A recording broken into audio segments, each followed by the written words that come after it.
Hello, everyone, and welcome to the first episode of Positively Saturnine. I was born and raised in India. I now work as a chemical engineering professor in the northeastern part of the United States of America, and this is my first foray into the world of podcasts. In this first episode, I will present a reimagined version of the World Test Championship or WTC that I think will be more like a true World Cup of Test cricket than the current version. It is a good time to be making this video because the 2025 WTC final between Australia and South Africa is to start in a few hours at the time of this recording. Now, historically, the case against a Test Cricket World Cup has been made on the basis of logistics, with a Test match taking as many as 5 days to be completed. It is argued that it is difficult to organize a tournament where a significant number of teams compete at the same time. Now, in this video, I will attempt to show that such a tournament can actually be played. I'll give enough detail that you can make the judgment for yourself. Now, before I reimagine the WTC, let's look at how it currently stands as devised by the ICC. Most test matches played in a 2-year cycle by a team count towards the World Test Championship. A win gives the team 12 points, a draw gives 4 points, and a tie gives 6 points. A loss is worth nothing, and points are deducted for slow over rates at 1 point per every over that the team is behind in a test match. So this is how points are earned by teams over the 2-year cycle. And at the end of the cycle, the points earned by the team are divided by the maximum number of points that the team could have earned by winning all their matches. So the denominator here is the total number of matches multiplied by 12, and the numerator is the number of points earned by the team, and the result is then expressed as a percentage. And based on that normalized value, the top two teams on the points table at the end of the 2-year cycle play the WTC final, and the winner is crowned the World Test Champion. Now, there have been 3 cycles thus far, and all 3 finals have been played at the Lord's Cricket Ground in England. The 2019-2021 cycle saw India and New Zealand play the final in 2021, and New Zealand won the match. In the 21-23 cycle, Australia and India played the final, and Australia won the match. And in the current cycle, from 2023 to 2025, South Africa and Australia are the table toppers, and that match is about to begin in a few hours at the time of this recording. Now, this is the points table for the current 2023-2025 WTC cycle from ESPNcricinfo.com. If you see, England have played 22 test matches in this 2-year cycle. India and Australia have played 19 test matches each, and the other 6 teams have played 12 to 14 test matches each. So it's clear that comparing the absolute points earned is impossible, which makes the normalization necessary, whether you like it or not. Now, it has been argued that winning 4 out of 8 test matches is easier than winning 11 out of 22 test matches. Now, that might be the case, right? But factors like that, along with home and away tests and pitch and weather conditions, cannot really be taken into account, because then the process will become subjective and less transparent. So this table is, I think it's a fair attempt by the ICC given the 2-tiered nature of modern test cricket. All right. Now, this is the WTC is a good effort by the ICC, right? It really is, but it feels largely dissatisfying as a fan. Now, before I proceed, I'd like to say this does not have anything to do with India being absent in this final. India lost 3-0 to New Zealand at home, and they did not win the Border Gavaskar Trophy in Australia. So really, they don't deserve to be in the final for this cycle. So this video is not about this video is not a complaint about India not being there, right? And this feeling of dissatisfaction is not limited to me, right? If you scan the QR code, you'll reach an article written by Andrew Miller on ESPNcricinfo.com. He talks about how the World Test Championship is imperfect and flawed, but it still provokes a discussion on Test cricket, right? And that's the point that I'm picking up on. I think it's a good effort. I think it does bring Test cricket does bring Test cricket to the forefront. I just think it can be largely improved, right? So that brings us to the question of this video, right? Is a true Test cricket World Cup at all possible? I mean, of course, my answer is yes. That's the point of this video. And I'll give a blueprint over the next few minutes so that, again, you can judge for yourself. All right, so this is the WTC Reimagined. All right, now the points table from the 2-year cycle will be kept, right? I think it's a fair attempt at ranking the teams. The only difference is instead of just picking the top 2 teams and asking them to play one match, the points table will actually be used to determine qualification for a whole tournament. Now, this tournament will include 5 teams. It'll include the host nation. They'll qualify automatically, and then they'll be removed from the points table, right? After that, the top 3 teams on the points table will qualify for the tournament. And then the next 4 teams on the points table will play a qualifying round with one team qualifying for the main tournament. All right, so if you think about it, the host, the next 3 teams, and the 4 teams after that all have a shot at winning the Test World Cup at the end of a 2-year cycle. All right, that's the big picture. Now, for this hypothetical tournament, right, just to give some detail, let us take the top 5 teams from the 23-25 cycle: South Africa, Australia, India, New Zealand, and England. And let us take England as the host nation. They have hosted the 3 WTC finals thus far, and really, Test cricket attendance is probably best in England at the moment. So now on to the blueprint, on to the detail that I promised, right? Now each team plays each other once in the league stage.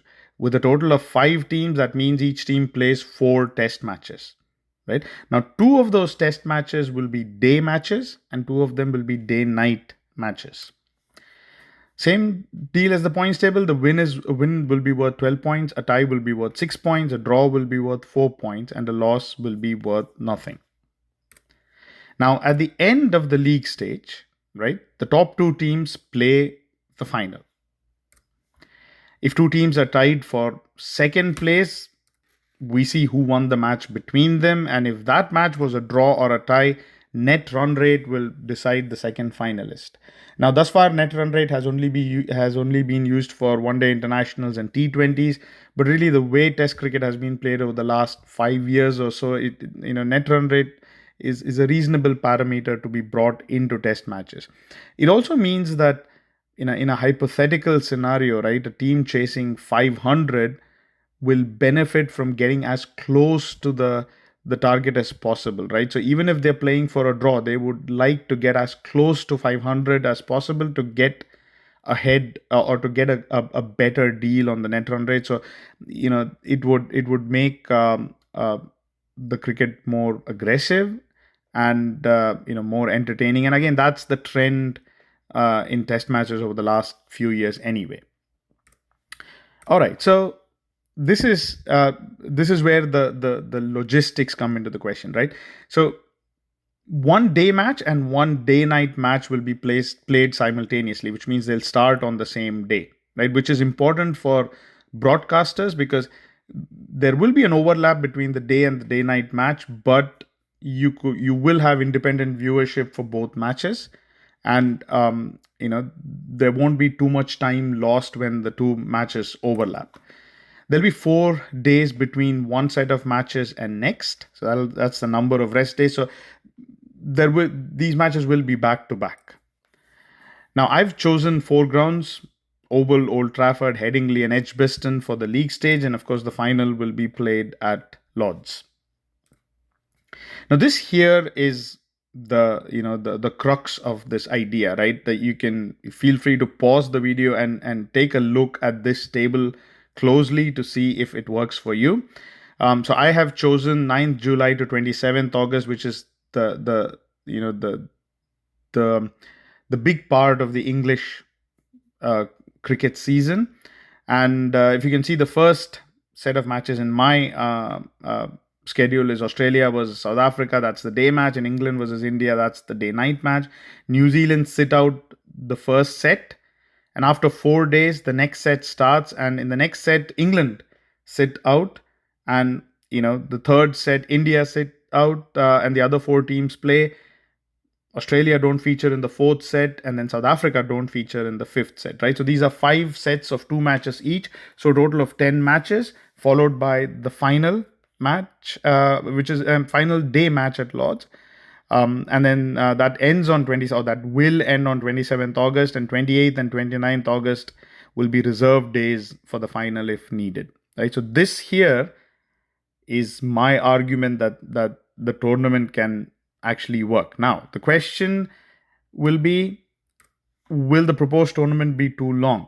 And the answer is not really, right? If you take a look at those dates, the proposed WTC is 50 days long for the 2 finalists.